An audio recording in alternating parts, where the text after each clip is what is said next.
What's up, everybody? Welcome, or welcome back, whatever. Today we're going to be talking about dealing with very difficult people that pick on you and engage in a repetitive conflict behavior with you. Maybe it's somebody who's criticizing you all the time. Maybe it's somebody who uses passive-aggressive kind of techniques to manipulate you, people who guilt trip. Really, we're talking about somebody who has a consistent type of behavior that hurts your feelings, upsets you, frustrates you, makes your life difficult. We're going to talk about how to deal with those people, and in particular, how to deal with your reaction to them. Because people are very hard to control. Well, it can be done, but a much easier path forward is learning how to control yourself. It's about the only person you're guaranteed to have a chance of controlling. And quite often the reason that these people harm us so much is not because their behavior is actually harmful. You can't measure any scars or damage to your property in any way. But because you take it so personally, it gets to you. It gets through your armor, pokes you in the sore spot. Like a parent guilt tripping you is very good for this. Or a boss making fun of you in front of a team.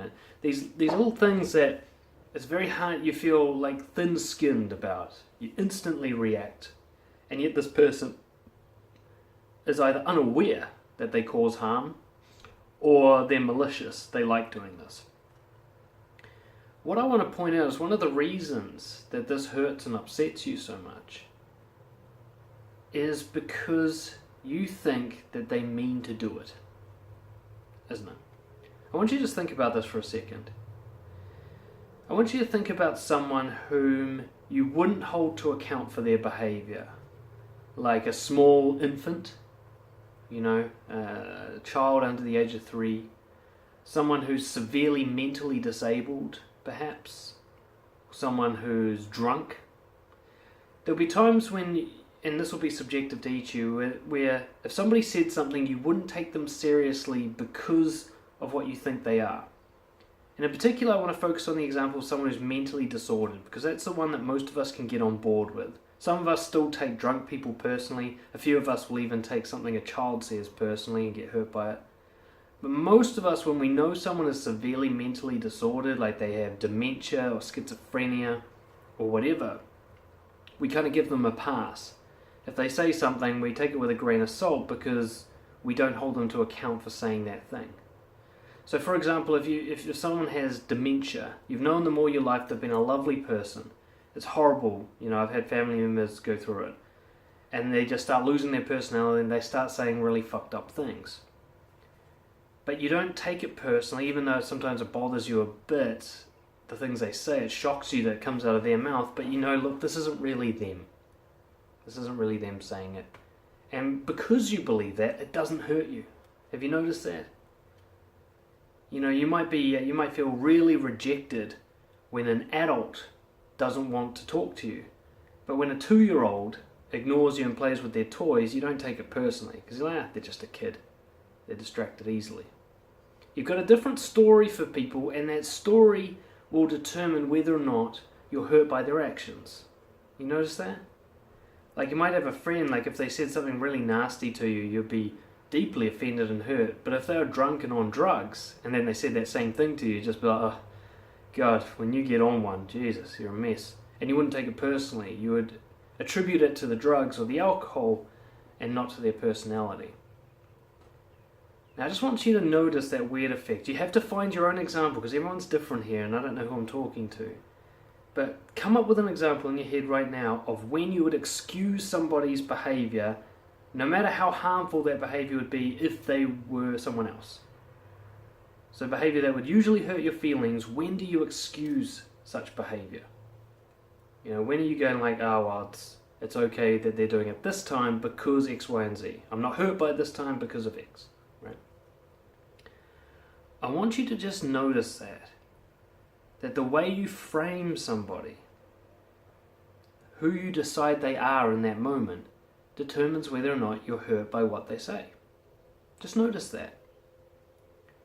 Notice how the same words that broke your heart from one person would completely have no effect on you if they came from someone who was mentally disordered. You know, or they came from somebody whose opinion you didn't trust, for example. Now, keeping that in mind, I want you to come back to the type of person where it would hurt your feelings, where it really would bother you. Okay. And I want you to ask yourself, well, what's the difference? Why does it hurt from one person and not from another? What is the difference there? The example I use from my own life is mentally disordered, because I used to work in a forensic mental health unit. So this is like a jail for insane people. And there were people there that would say and do the most horrendous things, especially what they'd say. Most of them were too medicated to do anything, but they'd say some really fucked up stuff. And yet I never took any of it personally, even when it was the same things that would hurt my feelings from someone else, because these people were crazy. There was one guy who used to play table tennis by himself because he thought he was playing against somebody else. And he thought he was winning every game because the ball would never get hit back, you know? There was like a group of guys who had to meet together because they all thought that they were the reincarnation of Jesus. These were proper crazy people, you know. And because, for some reason, because of that, I didn't take what they said seriously. I didn't take them seriously. And therefore, it was impossible for them to hurt my feelings. Even when they were lucid, or even when their disorder was in remission, or whatever, because I categorized them as crazy, didn't bother me. A grandmother of mine went through dementia. She said some kind of fucked up type sexual things to me occasionally. It was uncomfortable, but nowhere near the level of discomfort that it would have been had she not had dementia. If she'd been saying those things as a kind of normal person. But because she had dementia, I said, well, that's dementia, and I really didn't take it personally. And I didn't blame her for it. And there's the trick. If I have a good reason why someone's doing something that's harmful, I'm much, much less affected by it. Now, on the surface, it looks like I'm basically blaming something. Blaming mental disorder, blaming dementia, blaming their age, blaming their culture. Whatever it is, I've come up with a reason why they get let off for this behavior. But what's interesting is we'll look at the person who hurts us and we don't have a reason. Have you noticed that? So if somebody hurts your feelings with what they say, we think, well, they're able-minded, they're an adult, whatever. They're qualified to say this thing and do this harmful behavior, and they mean to do it, and they're trying to hurt me, and that's why I take it personally. They have an opinion that's worth considering, and that opinion hurts my feelings, and they're trying to do that, and that's why it hurts me. It's a different story to they have dementia, they're just a young child, he's just drunk, he has schizophrenia, he doesn't know what he's saying. And yet, if someone regularly engages in a fucked up social behavior that causes a lot of conflict, how is that not a mental disorder? Now this is particularly relevant to people who have a consistent pattern of behavior, though it does apply to everyone, but just to get your mind around it. Let's say, there's an example from my own life, I won't mention who I'm talking about here, but there's these two people that they seem to say like nasty little things to each other when they're around. It's almost too quick to catch it. You're like, what did she just say? This passive aggressive shit that happens. From one to the other anyway, not both ways. And it really just destroys the receiver. It's too quick to catch. Yeah, it's not really clear enough to call them out on it exactly. It's just this little like dart that gets thrown halfway through a sentence. I can barely give an example of it. It's just so expertly done. But I was watching this happen the other day, and I realized the person who does it doesn't just do it with the first victim. They do it with everybody. The person even did it to me. I'm normally the kind of person people don't do that stuff with, I guess. But they did it to me. And I noticed it. I was just like, whoa, there's that little thing. I felt it. Like, ow, ow. Like, how does she do that? And I was like, shit, she does this all the time. This is her way of communicating. She doesn't actually know any better. She thinks this is okay to do. And my mind just started expanding on this issue. I'm like, well, she was probably taught this. She's probably conditioned. It's probably passed down, often like from mother to daughter or father to daughter. Wouldn't be too much of a stretch of the imagination to assume her whole family communicates in this weird style, this indirect kind of nastiness that they think is normal. She's obviously not targeting any one person. She talks like this with just about everyone, at least everyone who's in a certain category in her life. And I realized, well, how is that different to someone with dementia? How's that different to someone with schizophrenia? They're speaking from their reality. They have a good reason for what they say, even if it's complete bullshit to us, the receivers. And as soon as I realized that, I looked at her again. I no longer took this personally. I was watching someone with a kind of social mental illness that affects their speech patterns. No different to dementia, no different to someone having a stroke or brain damage. And I came to realize, if I frame it as a form of mental disorder, a form of brain damage, this person doesn't know, they couldn't change even if they wanted to, probably. And even if they could, that's irrelevant. The point is, this isn't a personal attack. This is just being in the presence of someone who's got a screw loose. How can I possibly take this personally? It's so clearly not about me.